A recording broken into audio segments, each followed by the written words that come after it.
My parents never realized I was standing behind them at our grand family dinner. She's too foolish to notice we only keep her around for her money. So I let them think that, until it was too late for them to fix it.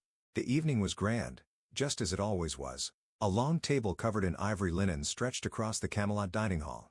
Crystal glasses sparkled under the glow of the chandeliers, and the air smelled of aged wine and roasted duck. Laughter echoed across the room. Their laughter.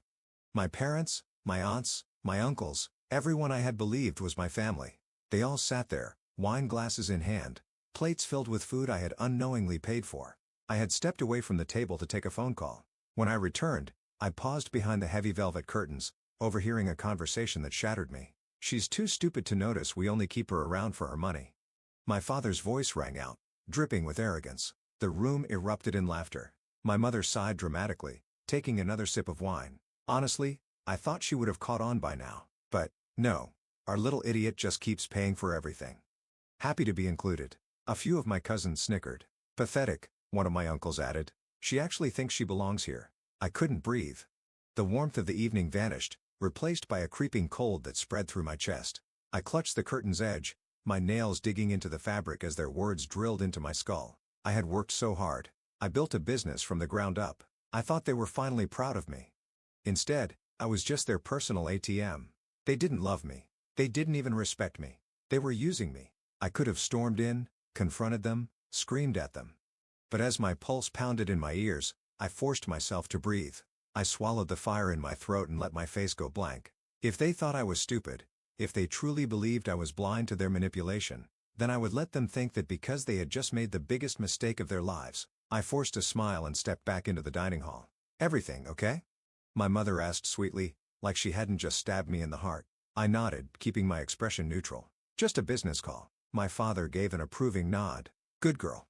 You should always be working. That's why you're successful." I clenched my jaw. "You mean that's why you're successful?" I sat down, letting them continue their act. The conversation shifted to vacations, expensive watches, stock market trends, things they had never worked for but indulged in because of me. I had funded their lifestyle, thinking I was proving my worth to them. Not anymore. I smiled to myself, a plan already forming. Let them enjoy their luxuries while they could, because soon it would all be ripped away. The next morning, I made the first move. I called my financial advisor, Jacob. "I want to remove all family members from shared accounts." Immediately, Jacob hesitated. "Ma'am, are you sure?"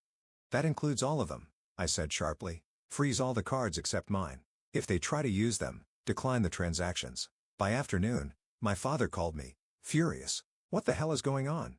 He barked. My card was declined at the golf club. I feigned confusion. "Really? That's strange."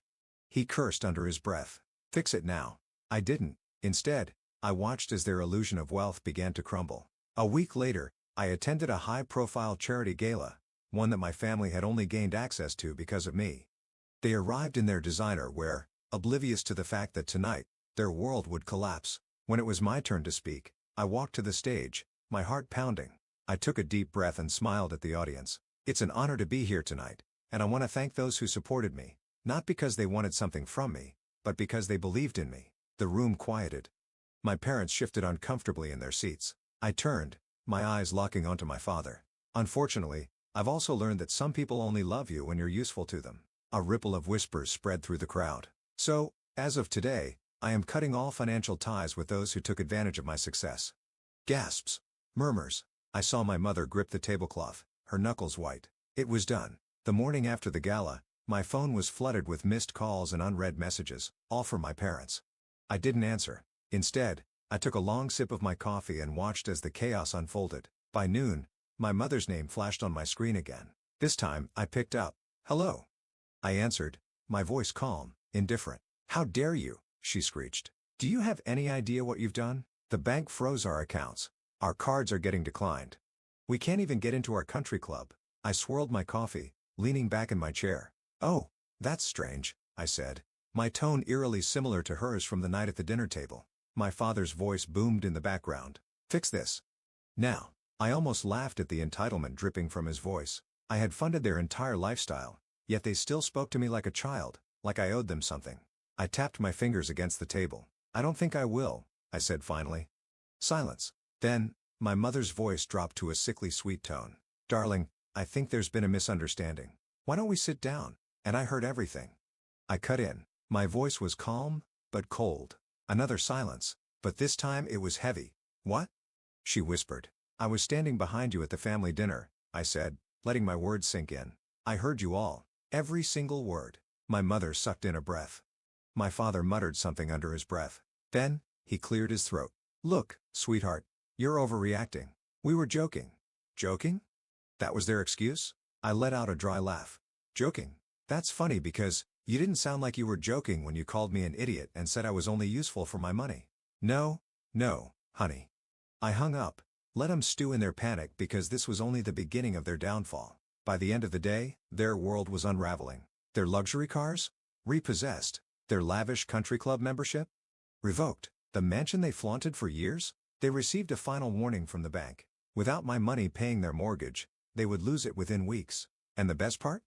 Their so-called friends, the ones who had flocked to them when they were dripping in money, vanished. I watched as their once pristine lives turned into a nightmare of desperate phone calls and ignored voicemails. It was poetic. They had spent years looking down on me, laughing at me behind my back. Now, the entire world was laughing at them. I didn't think things could get worse for them. But then, the media caught on. After my announcement at the gala, whispers spread across the upper-class circles that my parents had been living off my success. The whispers turned into rumors. And the rumors turned into headlines. Self-made entrepreneur cuts ties with family after years of financial abuse. Billionaire heiress exposes her own parents. They only kept her around for her money. My parents had spent their whole lives trying to climb the social ladder. Now, they were the laughingstock of high society. Their business acquaintances stopped returning their calls. Their invitations to exclusive events? Revoked. The people who once sucked up to them were now mocking them, and there was nothing they could do to stop it. Weeks passed. They had lost everything. The house? Gone. Their designer clothes and jewelry? Pawned off to pay debts. The country club? They were banned. The once arrogant, untouchable couple who looked down on me was now drowning in debt. And yet, even after everything, they still thought they could manipulate me. One evening, my father showed up at my office. He looked different. The expensive suits were gone. He was wearing a worn-out blazer. His face was hollow, and his once proud posture was now defeated. For a moment, a tiny part of me felt pity. Then I remembered everything. I crossed my arms. What do you want? He gave me a rehearsed sigh. Sweetheart, we made a mistake. We should have treated you better. I raised an eyebrow. Should have? He hesitated. What I mean is, we were wrong to. I cut him off. If you're here to apologize, say it outright. He clenched his jaw. I waited, but the words never came, because he didn't actually feel guilty. He just wanted me to fix his mess. I exhaled sharply. I see. You don't actually regret what you did. You regret getting caught. My father's expression darkened. You ungrateful little. I laughed, shaking my head. There it is. The real you. His face twisted in anger. After everything we've done for you. I leaned forward. What exactly did you do for me? Silence. I nodded. That's what I thought. Then, I stood up. You need to leave. His mouth opened, but no words came out. For the first time in his life, my father had no power. And I had all of it. The next day, my mother tried a different approach. She sobbed over the phone, talking about how she missed me, how she loved me, how family should stick together. I let her cry. Then I asked, if you miss me so much, why did you laugh while calling me an idiot? Dead silence. I smiled. Thought so. And I hung up. That was the last time I ever spoke to them. The days after I cut off my parents were eerily quiet. No more texts. No more entitled demands. No more fake warmth from a mother who had only ever seen me as a means to an end. For the first time in my life, I wasn't waiting for their approval. I wasn't begging for their validation. I was free. Yet, as I sat in my penthouse overlooking the city skyline, watching the lights flicker below, I couldn't shake the feeling that this silence was temporary. People like my parents, they never gave up without a fight. And I knew. The storm was coming. It started with a letter, delivered to my office in a gold-trimmed envelope, one of the last relics of their former arrogance. I recognized my father's elegant, looping handwriting. For a moment, I debated tossing it directly into the shredder. But, curiosity won. I unfolded the thick paper and read the words that reeked of desperation. My dearest daughter, we may have had our misunderstandings, but family is family. You have made your point and we respect that. However, this cannot continue. People are talking. We are being humiliated. If you do not fix this, you will regret it. Let's be reasonable. Let's discuss this like adults.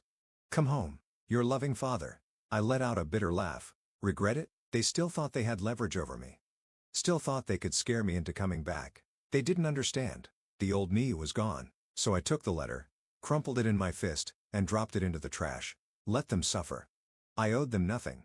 2 weeks passed, and that's when the public meltdown began. I was scrolling through my phone when I saw it. A viral video of my father, red-faced, ranting and trembling with rage, outside a country club. She's ungrateful. After everything we did for her, a child should respect their parents. We raised her. We made her who she is. And now she's punishing us? We're her family. People in the background whispered, watching his spectacle. Even the reporters looked uncomfortable. Then my mother stepped forward, her crocodile tears shimmering under the camera lights. We only ever wanted the best for her, she sobbed. And she abandoned us.